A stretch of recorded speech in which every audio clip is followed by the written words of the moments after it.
Estamos listos para empezar a hablar con la verdad, como cada día en esta mañana de martes 1 de septiembre con Iván Núñez, que está aquí en el estudio. ¿Cómo estás, Iván? Muy seguro. Muy seguro, ¿ah? Está provisto ahora. No, porque además te quiero dar las gracias públicamente. Públicamente. Porque hace No, semanas le pedí por favor que Mauricio tiene un alcohol aerosol desinfectante, que yo cuando se lo vi sentí una envidia no sana. Debo reconocer, me recorrió una envidia. Me alcohol, ¿eh? Me gustó mucho. No era el alcohol gel común y corriente, que uno se refriega, a veces queda todo pegajoso, no. Y lo busqué incansablemente en muchas farmacias y no encontré. Y hoy día me lo trajo y se lo agradezco. Aquí está, pues. Bueno, ya me lo pagó. Sanitizado. Tengo que decir que no era un regalo, me lo pagó al tiro, así, pero como un resorte. Le hizo una transferencia. Con el billete de goma, no, era un billete válido, no había que darle ni vuelto. Era el 10%. Claro. Claudia Álamo también está con nosotros. ¿Cómo está, Claudia? ¿Qué tal, chicos? ¿Cómo están? Mándenme una fotito por interno, porque también lo quiero. Del producto. Te puedo también comprar en mi próxima pasada por la farmacia. Eso, de la ruta. El producto lo estoy mandando. No, muy útil. Hay que acostumbrarse a usar estas cosas de todo nivel, pues, ¿o no, Mirna? Haciendo más, pues. Mirna es muy desinfectada también, siempre sanitizando todo, ¿eh? Muy preocupada. Cuando estaba en la radio siempre llegaba con el clorogel ahí inmediatamente. Claro, a un nivel ya invasivo, decían otros. Exactamente, de hecho mis manos empezaron a resentir. A ver, hay que cuidarse las manos también. Hay que cuidarse las manitas. Dice, este alcohol aerosol dice que es humectante para las manos también. Uno se lo puede echar en las manos y también rociar cualquier cosa. Si yo reconozco, cuando lo vi sentí una envidia no sana recorrer mi cuerpo. Bueno, tenemos muchas noticias que comentar. Yo diría que las más contingentes son las que dicen en relación con el paro de los camioneros, con los efectos que empieza a haber en temas de abastecimiento. Hay una situación muy crítica con cargas muy importantes en el puerto de San Antonio que comentamos más temprano, Mirna, con un entrevistado desde allá. Pero yo diría que con el hecho más grave de las últimas horas, que tiene otras connotaciones, el atropello con resultado de muerte de un trabajador de camiones. Aparentemente no sería un conductor, sino en una de esas un mecánico que estaba en el kilómetro 192, Ruta 5 Sur, muy cerca de Curicó, la zona de Los Niches, que es uno de los pueblos ahí aledaños, satélites de Curicó, y donde un camión que aparentemente era un camión de un transportador habitual tipo FedEx, Federal Express o algo así, que llevaba, se ha dicho, carga en términos de medicamentos o abastecimientos médicos para la CENABAST, la Central Nacional de Abastecimiento del Sistema Público de Salud. Ese vehículo es el que habría atropellado a esta persona que estaba siendo partícipe de la manifestación, del paro de los camioneros. O partícipe activo, o era un trabajador, o estaba ahí con los camioneros, digamos, que están parando. Los pormenores de esta situación no se conocen, tienen que ser investigados. No se sabe si iba a alguna velocidad imprudente el camión. Fue detenido. Es un conductor de 38 años el que iba en el camión que llevaba estos suministros médicos. Está detenido por su presunta responsabilidad de los hechos. No se conocen más detalles, pero es un hecho trágico que complica todo, porque a mi juicio, no sé si qué piensan ustedes. A ver, aquí se puede hablar, y lo hablábamos más temprano con el dirigente Villagrán del Sur, que también es vicepresidente de la Confederación Nacional de Transporte de Carga. Esto convierte a esta persona en un mártir del movimiento, pero a su vez lo convierte en una consecuencia trágica del paro. ¿Cómo lo ven, Iván? Yo creo que viene a ponerle más pelo a esta sopa que ya está de por sí confusa, porque ayer el ministro Pérez reconocía que se estuvo a una hora nada más de firmar, o a horas de firmar un acuerdo, y que aparentemente ahí hay que quizás seguir un poquito más esa hebra, ¿no? Que habría una diferencia entre lo que los dirigentes habrían hipotéticamente aceptado frente al Ejecutivo en materia de apurar esta agenda legislativa de 13 proyectos de ley para garantizar ciertas condiciones de seguridad en el trabajo de los camioneros, y que fueron las bases las que rechazaron este acuerdo, que después hicieron un par de correcciones, entiendo que solo formales, pero que allí se produjo esta desaveniencia nuevamente con el gobierno. Ayer también me llama la atención que el ministro Pérez, si bien no descarta recurrir e invocar la ley de seguridad del Estado, tampoco lo reafirma. Entonces, hay una ambigüedad, hay horas medias tensas, y naturalmente este atropello que, como tú bien dices, suma triste y trágicamente un mártir al movimiento de los camioneros, viene a empañar todavía más esto. Yo lo encuentro bien complejo, porque ya tú estás viendo además algunos efectos de desabastecimiento. Por redes sociales han circulado muchas fotografías de góndolas de supermercados, sobre todo en el sur del país, donde faltan ya verduras, y algunas localidades, por ejemplo en Chiloé y también en Osorno, donde se ha visto menos benzina, combustible disponible para los usuarios, con algunas filas ya importantes en estaciones de servicio. Yo no sé si podemos llegar a una semana o más con paro de camioneros sin que esto se note de verdad en el abastecimiento real. Claudia. Yo, fíjate, lo comentaba en la radio concierto, yo fui el sábado a la feria, es el único como espacio que mantengo dentro de mi confinamiento largo, y que me lo dictaminé hace 2 semanas, y me llamó mucho la atención por la muchos menos puestos de feriantes y el precio de las cosas. Por ejemplo, un morrón, 1.400 pesos, un pimentón. Imagínate. Y les dije, oye, ¿pero qué pasa? Entonces, los feriantes me decían, porque esto es muy importante en lo que se llama la calle. Ellos reportaban el paro de camioneros. Le dije, ¿pero cómo? El paro de camioneros está costando abastecerse. Uno va a Lo Valledor, no están llegando los camiones con la fruta y la verdura. Y si esto sigue, decían los feriantes, para nosotros va a ser un problema enorme. Primero porque no vamos a tener mercadería. Ya hay muchos agricultores diciendo que se le están echando a perder sus frutas y verduras porque no tienen cómo enviarlas. Entonces, a mí digo, en todas las aristas que tiene este caso, solo voy a tocar una para que todos podamos tomar una, siento que están jugando con fuego en otro sentido. Es decir, ¿qué pasa si hay problemas de abastecimiento en aquellos sectores populares con escasez económica? Y en el cual después del estallido se retiraron los supermercados, se retiraron todos esos puntos de abastecimiento más grandes y la gente se abastece en ferias. En la feria tienen la fruta, la verdura, los remedios, la ropa, está todo, ¿me entiendes? Me da mucho temor que la carencia de productos frescos y mercadería que no llegue pueda alterar el ánimo de la ciudadanía.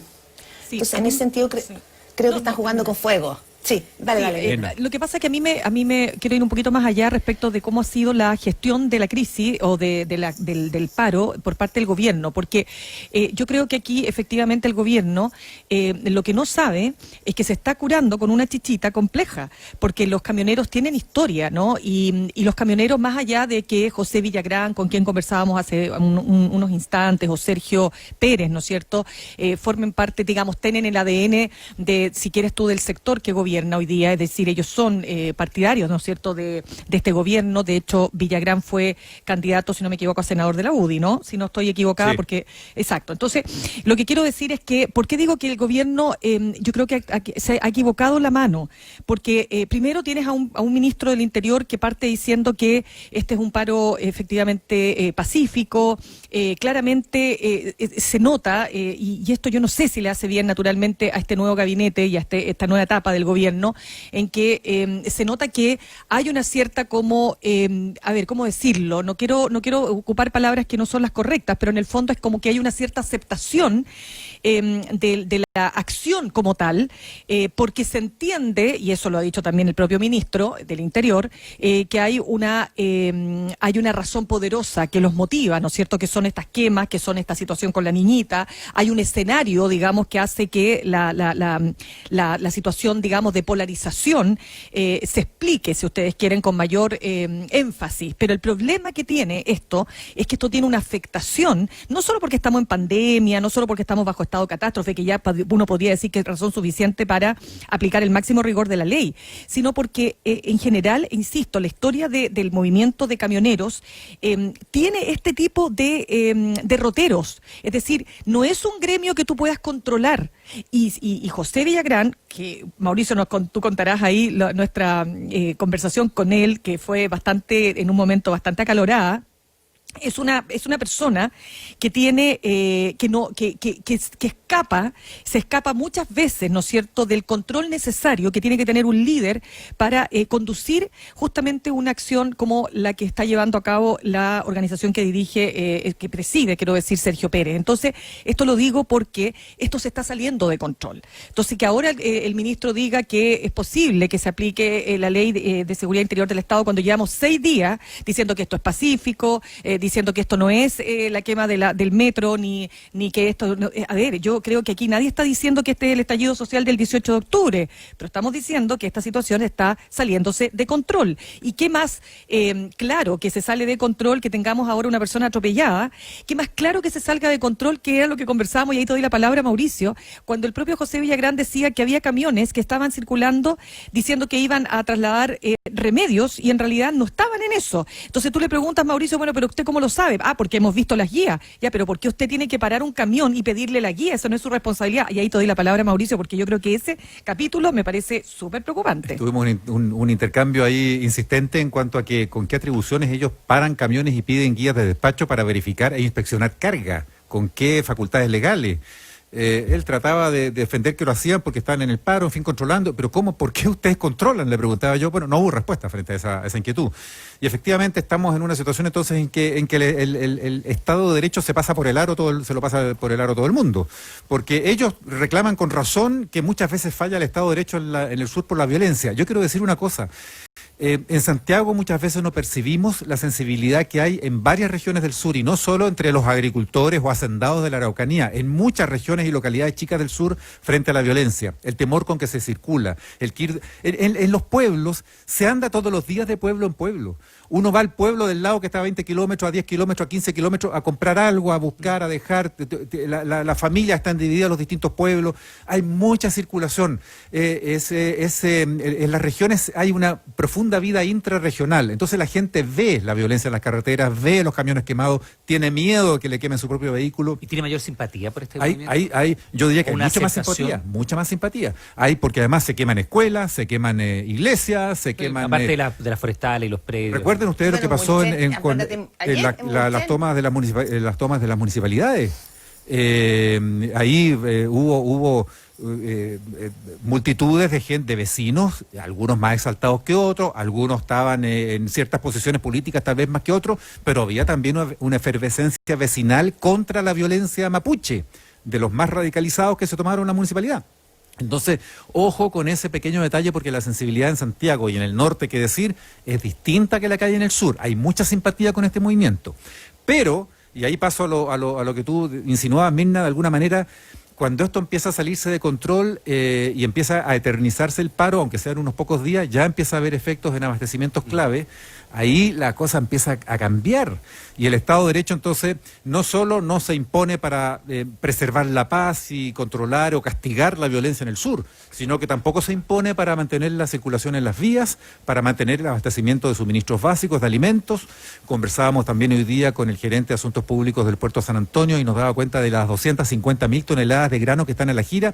Eso no es un grano que se van a comer las gallinas no sé dónde, no, es el trigo. Casi el 70% del consumo local es importado. El 90% entra por San Antonio y claro, y la mayor parte de lo que hoy consumimos en granos es importado. Entonces, en los próximos días o semanas podemos ver seriamente amenazado el abastecimiento de trigo para la harina del pan que comemos todos los días. El alimento más consumido por los chilenos, el que está en número 1 en la canasta del IPC. O puede verse dificultado el alimento en granos que llega para las aves de los pollos, que es una industria tremenda en Chile. Ya con que se ponga en cuestión el abastecimiento de combustible, se pone la cadena toda complicada. Y eso ya está ocurriendo, nos reportaban a nosotros en Chiloé, está ocurriendo en Osorno, el fin de semana lo veíamos que había... estaciones de bencina con mucha gente. Valdivia también. Valdivia también. Entonces ahí ya se pone en cuestión todo. Bueno, es que cuando esto empieza a pasar, empezamos a hablar de esto y no de la violencia en el sur. Entonces eso es un arma de doble filo para el movimiento de los camioneros.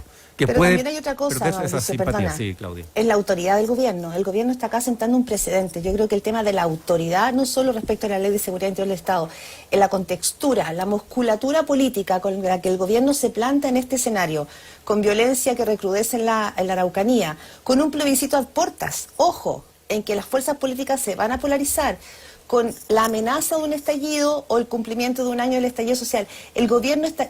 Lo dijo ayer el Instituto Nacional de Derechos Humanos. Necesitamos saber cuál es el criterio con el que se enfrentan las barricadas y las situaciones con los camioneros que cuando se hacen con las manifestaciones. Las diferencias de estándar. La diferencia de estándar, lo plantea Sergio Mico. Entonces, ¿qué te quiero decir? Que aquí, y en la repasada que hace Pablo Longueira, entre todas sus noticias, repasa fuertemente la autoridad presidencial. Entonces, acá, cómo actúe Víctor Pérez como ministro del Interior es un precedente de cómo el gobierno se hace cargo de su autoridad presidencial, porque lo que más llama la atención es cómo los dirigentes de los camioneros lo tratan al gobierno como que no existe, los trata como unos pelafustanes. Entonces... ojo, porque acá no es solo estrategia política y saber, como dices tú, mira la chichita con la que te estás curando. Es también la señal política que tú le das al país. La autoridad moral que está ganando o perdiendo para actuar después frente a otro tipo de escenario. Claro, tal cual. Yo también, mira, yo entiendo y aquí todos lo hemos dicho, ¿no es cierto?, cuáles son las demandas que son absolutamente legítimas, ¿no es cierto? Demanda en el sentido de la seguridad que ellos están clamando para poder trabajar con tranquilidad y sin tener que estar con el alma en un hilo, porque en cualquier minuto te queman el camión, te tiran balazo o te pueden, ¿no es cierto?, matar. Eso ya, pero es que ahí es donde yo quiero entrar en un punto, porque fíjense ustedes que la radicalización de los grupos mapuche que están detrás de estas acciones apela a lo mismo. Si no somos violentos, no vamos a conseguir nuestros objetivos. O sea, tenemos que radicalizarnos, tenemos que ser más violentos para que efectivamente esto cambie. Entonces, de alguna manera, es como el paro, y guardando las proporciones, es como que tenemos que ser más,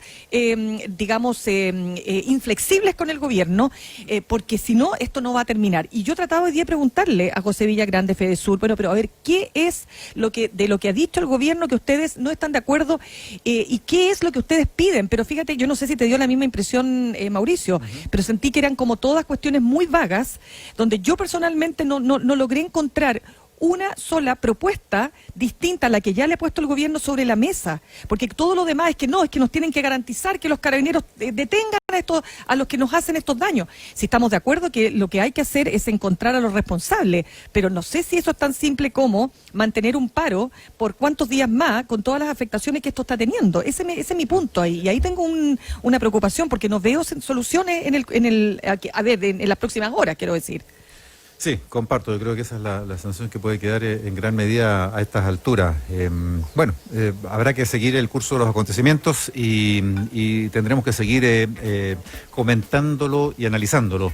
Esto está dinámico. Ya Villagrán nos contaba que la última propuesta que ellos habían hecho finalmente al gobierno después de declarar lo de las migajas en la tarde era la que hicieron anoche a medianoche. Respuesta del gobierno, ¿hay o no esta mañana? Estamos atentos a eso. Vamos a pausa y seguimos conversando. Vamos a pausa. Aprovecha ahora las increíbles ofertas del Black Mundo y conéctate a la fibra óptica